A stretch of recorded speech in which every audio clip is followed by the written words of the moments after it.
Hi everyone, this is Phil Travis.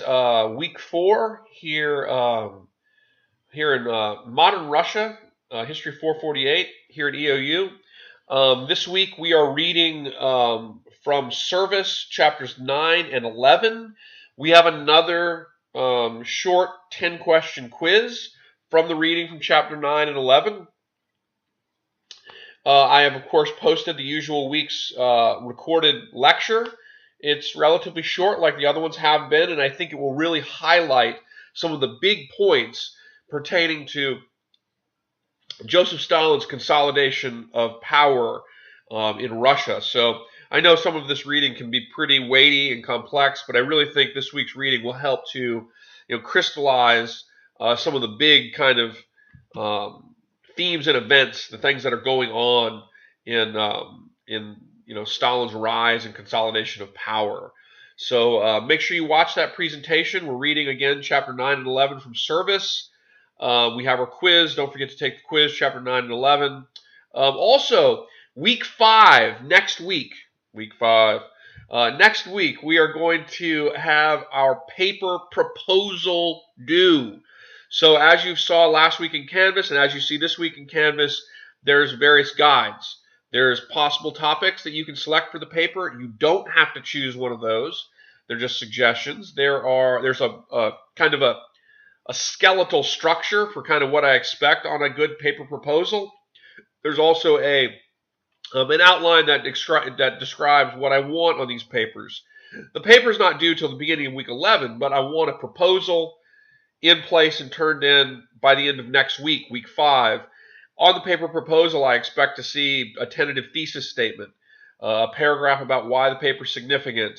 I want to see at least 4 or 5 sources that demonstrate you've been doing some research on the topic, an explanation of the topic, and so forth. You'll see all that in the various guides that are posted this week, and of course they'll be posted next week as well, relating to the papers and the paper proposal. One student asked me if I could post a sample paper to get an idea of what these papers kind of look like, what the citations look like, and I will do that.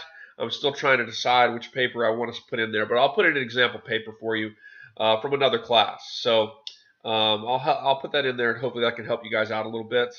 Yeah, I guess that's about it for this week. Things are doing pretty good. I think so far, most of you have done a really good job in the discussion forum. This week's factoid, the factoid for this week is this. So as we are reading, Joseph Stalin really consolidated himself as an absolutist kind of dictator. He built a cult of personality around him in which he was the supreme and absolute authority, at least this is how he presented himself, within the Soviet Union.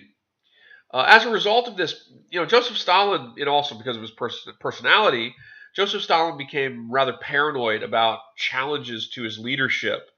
And this is why he would purge many of his political opponents, as well as many of his political allies, in his consolidation of power.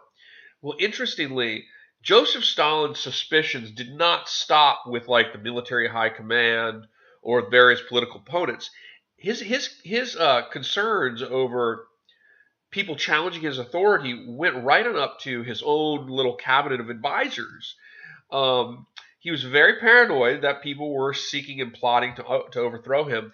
And Nikita Khrushchev testified in one of his memoirs that Nikita Khrushchev, who was the future premier of the Soviet Union after Joseph Stalin's death in the early 1950s, Nikita Khrushchev explained that Stalin at times would have his closest advisors come together and kind of hang out with him. And in these meetings, Joseph Stalin would break out vodka. And they would drink excessive amounts of vodka. At least everybody would, except Stalin. Stalin might have a glass or two. But everybody else was kind of plied with this vodka, plied with alcohol. Basically, Stalin used to get many of his top advisors drunk. And the reason he would get them drunk is because he thought, if a person was drunk, they might reveal something that demonstrated disloyalty or plotting or a potential kind of lack of loyalty on the part of of the leadership, and he would then focus his his sort of internal purge upon that person. So that's the factoid for this week. Let's have a great week, guys. I hope everything's clear and everything's going great. Let me know if you have any questions. Remember, send me that factoid response no later than Wednesday by midnight. Okay, guys, let's have a great week.